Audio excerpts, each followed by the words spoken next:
ನಮಸ್ಕಾರ, ನ್ಯೂಸ್ 26ಗೆ ಸ್ವಾಗತ. ಯಳಂದೂರು ಪಟ್ಟಣದ ಸಮಾಜ ಕಲ್ಯಾಣ ಇಲಾಖೆ ಕಚೇರಿಯ ಮುಂಭಾಗ ದಲಿತ ಸಂಘರ್ಷಣೆ ಸಮಿತಿ ವತಿಯಿಂದ ಹೊರಗುತ್ತಿಗೆ ಕಂಪ್ಯೂಟರ್ ಆಪರೇಟರ್ ಗುರುಸ್ವಾಮಿ ಎಂಬುವನನ್ನ ಸೇವೆಯಿಂದ ವಜಾಗೊಳಿಸಿ ಕ್ರಿಮಿನಲ್ ಪ್ರಕರಣ ದಾಖಲಿಸಬೇಕೆಂದು ಒತ್ತಾಯಿಸಿ ಪ್ರತಿಭಟನೆಯನ್ನು ನಡೆಸಲಾಯಿತು.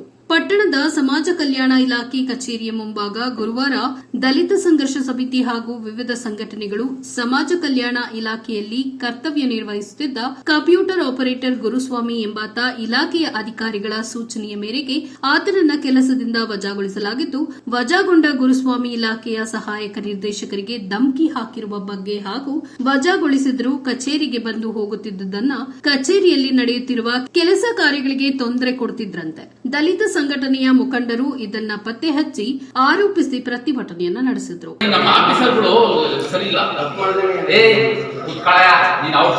ನೌಕರನೇ ಅಲ್ಲ, ನೀನ್ ಯಾಕೆ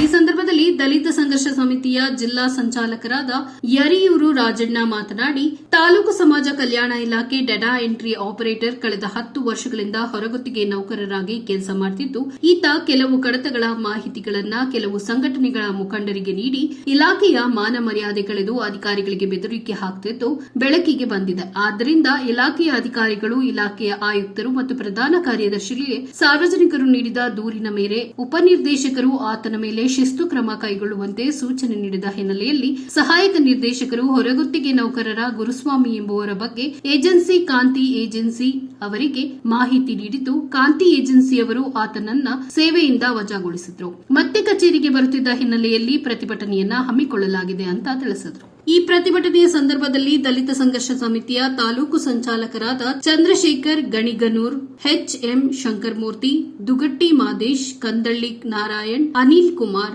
ವರದರಾಜು, ಪುನೀತ್ ಮುಂತಾದವರು ಭಾಗವಹಿಸಿದ್ರು. ವರದಿ ಎಸ್ ಪುಟ್ಟಸ್ವಾಮಿ, ಹೊನ್ನೂರು, ನ್ಯೂಸ್ 26 ಕನ್ನಡ, ಚಾಮರಾಜನಗರ. ಒಂದು ಅವಕಾಶ ಕೊಟ್ಟು ತಿದ್ಕೊಳ್ಳಕ, ಮಾನವೀಯತೆ ದೃಷ್ಟಿಯಿಂದ ತಿದ್ಕೊಳ್ಳಕ್ಕೆ ಒಂದು ಅವಕಾಶ ಕೊಟ್ಟು ಅವ್ರಿಗೂ ಕೂಡ ಹೊರಗುತ್ತಿಗೆಯಲ್ಲಿ ಒಂದು ನೇಮಸಕ್ಕೆ ಅವಕಾಶ ಇದ್ರೆ ನಿಮ್ಮಲ್ಲಿ, ಯಾಕಂದ್ರೆ ಮನುಷ್ಯ ಪ್ರತಿಯೊಬ್ಬರು ಕೂಡ ತಪ್ಪು ಮಾಡೇ ಮಾಡ್ತಾರೆ, ಅದನ್ನು ತಿದ್ಕೊಳ್ಳೋಕೆ ಕೂಡ ಅವಕಾಶ ಇರ್ತದೆ. ಹಾಗಾಗಿ ಅವರು ಇನ್ನು ಮುಂದೆ ಆ ರೀತಿ ಇಲಾಖೆಯ ನಿಯಮಗಳನ್ನು ಉಲ್ಲಂಘನೆ ಮಾಡೋ ಅಂಥದ್ದು ಅಂಥ ವ್ಯಕ್ತಿಗಳನ್ನ ಪಟ್ಟಿ ಮಾಡಿ ಅವರ ಈಗಲಿಂದಿಗೆ ನೀವು ಕೆಲಸದಿಂದ ವಜಾ ಮಾಡಿ ಕಳಿಸಿ, ಇಲ್ಲ ಏಜೆನ್ಸಿ ಅವ್ನ ಗಮನಕ್ಕೆ ತನ್ನಿ. ನೋಡಿ, ಈ ರೀತಿ ಆಯ್ತಾ ಅದ, ಏನಾದ್ರು ಹೆಚ್ಚು ಕಡಿಮೆ ಆದ್ರೆ ನೀನೇ ಜವಾಬ್ದಾರ ಅನ್ನೋ ಮಟ್ಟಕ್ಕೆ ಅವನಿಗೆ ನೀವು ಹೇಳ್ಬೇಕಾಗದ. ಈಗ ನೀವು ಇದಿಷ್ಟು ಮಾಡಿ, ಈಗ ನೀವು ಆಫೀಸಲ್ಲಿ ಕೂರಿಸಿದ್ದಾರೆ, ಅವ್ನಿಗೆ ಆದೇಶ ಕೊಟ್ಟಿದ್ದಾರೆ.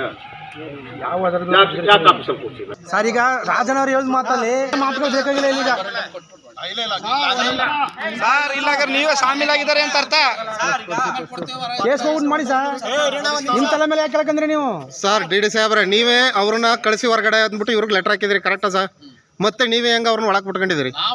ಮತ್ತೆ ಬಿಟ್ಕೊಂಡಿದ್ರಿ ಅಂದ್ರೆ ನೀವು ಸಾಮೀಲಾಗಿದ್ರಿ ಅದರಲ್ಲಿ.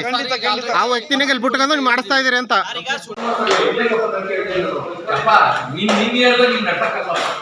ನೀನ್ ಯಾರು ಅಂತ ಇಲ್ಲಿ ಗೊತ್ತಿಲ್ಲ ನಮ್ಗೆ. ನೋಡಿ, ಹೇಳಿದ್ದೀನಿ ಹೊರಗಡೆ ಹೋಗಿ ನಾನು ಫಸ್ಟ್ ಬಂದು ಹೇಳಿದ್ದೀನಿ, ನಿಮ್ಗೆ ಕಷ್ಟ ಇದ್ರೆ ಬೇರೆ ವ್ಯವಸ್ಥೆ ಮಾಡ್ಕೊಡೋಣ ಅಂತ ಹೇಳಿದ್ದೀನಿ. ಮೊನ್ನೆನೂ ಹೇಳಿದ್ದೀನಿ, ಇವತ್ತು ಹೇಳಿದ್ದೀನಿ. ಆದರೆ ನಾನು ಇದೇ ಮಾಡಬೇಕು, ಇಲಾಖೆ ಗೌರವನ ಹಾಳು ಮಾಡ್ಬೇಕಂತ ಹೇಳಿ ನಿಂತಿರೋದ್ರಿಂದ ಗೌರವ ಕೊಟ್ಟು ಹೋಗ್ಬೇಕು.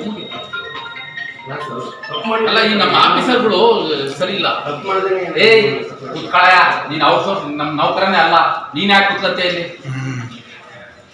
ನೀನು ತಪ್ಪು ಮಾಡು, ಸರಿ ಮಾಡು, ಬೃಂದಾವನ ಮಾಡು, ನೀನ್ ಯಾಕೆ ಕುತ್ಕೊಂಡಿದ್ಯಾ ಇಲ್ಲಿ? ಸರ್, ನಾನು ಇಲ್ಲಿ ಸುಮಾರು 11 ವರ್ಷದಿಂದ ನಾನು ಕೆಲಸ ಮಾಡ್ತಾ ಇದ್ದೀನಿ. ನನ್ನ ಹೆಸರು ಗುರುಸ್ವಾಮಿ ಅಂತ. ಕಂಪ್ಯೂಟರ್ ಆಪರೇಟರಾಗಿ ಕೆಲಸ ಮಾಡ್ತಾ ಇದ್ದೀನಿ ಸಮಾಜ ಕಲ್ಯಾಣ ಯಳಂದೂರಲ್ಲಿ. ನಾನು ಕಳೆದ 2 ವರ್ಷದಿಂದನೂ ESI ಮತ್ತು PF ನಮಗೆ ಸರಿಯಾಗಿ ಬರ್ತಾ ಇರಲಿಲ್ಲ. 6 ತಿಂಗಳು 8 ತಿಂಗಳು ಕಟ್ತಿರಲಿಲ್ಲ. ಅದನ್ನು ನಾವು ಪ್ರಶ್ನೆ ಮಾಡಿದ್ವಿ. ಮತ್ತು 2022ರಲ್ಲಿ ಏಪ್ರಿಲ್, ಮೇ, ಜೂನ್, ಜುಲೈ 4 ತಿಂಗಳು ಈಗಲೂ PF ESI ಹಾಕಿಲ್ಲ ಅವರು. ಇದನ್ನೆಲ್ಲ ನಾವು ಪ್ರಶ್ನೆ ಮಾಡ್ತೀವಿ. ನಾವು ಕಳೆದ 1 ವರ್ಷದಿಂದ ಈಚೆಗೆ ಇದನ್ನು ಪ್ರಶ್ನೆ ಮಾಡ್ತಿಲ್ಲ. ನಾವು AD ಅವ್ರಿಗೆ ಲೆಟ್ರ್ ಕೊಟ್ವಿ, ಎಲ್ಲ ಸೇರಿಕೊಂಡು ಔಟ್ಸೋರ್ಸ್ನವರು ಲೆಟ್ರ್ ಕೊಟ್ವಿ. ಎಲ್ಲರ ಮುಂದೆ ನಾನು ವಹಿಸ್ಕೊಂಡು ನಾನು ಲೆಟ್ರ್ ಕೊಟ್ಟಕ್ಕೆ ಇವ್ರು ಏನು ಕ್ರಮ ತಗೊಳ್ಳಿಲ್ಲ. ಡಿ ಡಿ ಅವ್ರು ಕೊಟ್ವಿ, ಡಿ ಡಿ ಅವ್ರು ಏನು ಕ್ರಮ ತಗೊಳ್ಳಿಲ್ಲ. ಮತ್ತು ಡಿ ಸಿ ಅವ್ರು ಕೊಟ್ವಿ, ಡಿ ಸಿ ಅವ್ರು ಏನು ಕ್ರಮ ತಗೊಳ್ಳಿಲ್ಲ. ಮತ್ತು ಕಾರ್ಮಿಕ ಇಲಾಖೆಗೆ ಕೊಟ್ವಿ, ಅಲ್ಲೂ ನಮಗೆ ನ್ಯಾಯ ಸಿಗಲಿಲ್ಲ ಸರ್. ಅದರಿಂದ ನಾವೇನು ಮಾಡಿದ್ವಿ, ನಾವು ಒಂದು ಸಂಘ, ನಮಗೆ ಒಂದು ಪ್ರಗತಿಪರ ಸಂಘಟನೆ ನಮಗೆ ಬೇಕು ಅಂತೇಳಿ. ಆದರೆ ಇಲ್ಲ ಸಲ್ಲದ ಆರೋಪ ಮಾಡಿ ಇವತ್ತು ಒಂದು ದೌರ್ಜನ್ಯ ಮಾಡಿ ಈ ಡಿ ಡಿ ಮತ್ತು ಎ ಡಿ ಅವರು ನನ್ನ ಮೇಲೆ ದೌರ್ಜನ್ಯ ಮಾಡಿ ಪೊಲೀಸ್ನವರು ಬಿಟ್ಟು ನನ್ನ ಹೊರಗಡೆ ಇಲ್ಲ ಹಾಕಿದ್ದಾರೆ ಸರ್. ದಯವಿಟ್ಟು ನಾನು ಮನವಿ ಮಾಡ್ಕೊಳ್ಳೋದು ಡಿ ಸಿ ಅವ್ರಿಗೆ ಮತ್ತು ಎ ಡಿ ಸಿ ಅವ್ರಿಗೆ, ದಯವಿಟ್ಟು ನನಗೆ ನ್ಯಾಯ ಕೊಡಿಸ್ಕೊಡಿ ಅಂತ ನಾನು ತಮ್ಮ ಹತ್ರ ಮನವಿ ಮಾಡ್ಕೋತೀನಿ ಸರ್. ದೌರ್ಜನ್ಯ ಮಾಡ್ತಾ ಇದ್ದಾರೆ, ನನಗೆ ಸಾಕಷ್ಟು ಕಿರುಕುಳ ಕೊಡ್ತಾ ಇದ್ದಾರೆ. ಇಲ್ಲಿ ನಂದೇನು ತಪ್ಪಿದ್ರೆ ಬೇಕಾದ್ರೆ ನಾನೇ ಊಟಕ್ತೀನಿ ಸರ್. ಏನಾದ್ರು ತಪ್ಪು ಸಾಬೀತು ಮಾಡಲಿ. ಇವರು ಮೊನ್ನೆ ಸಂಘಟನೆಯವರು ಒಂದು ಆರೋಪ ಮಾಡಿದ್ದಾರೆ ಸರ್, ಸಾಕ್ಷಿ ಸಮೇತ ಕೊಟ್ಟಿದ್ದಾರೆ. ವಾರ್ಡನ್ಗಳು, ಅಧಿಕಾರಿಗಳು ಇಷ್ಟು ಲಕ್ಷನ ಕೊಳ್ಳೆ ಹೊಡೆದಿದ್ದಾರೆ, ಸಾಕಷ್ಟು ಭ್ರಷ್ಟಾಚಾರ ಮಾಡಿದ್ದಾರೆ ಅಂತ.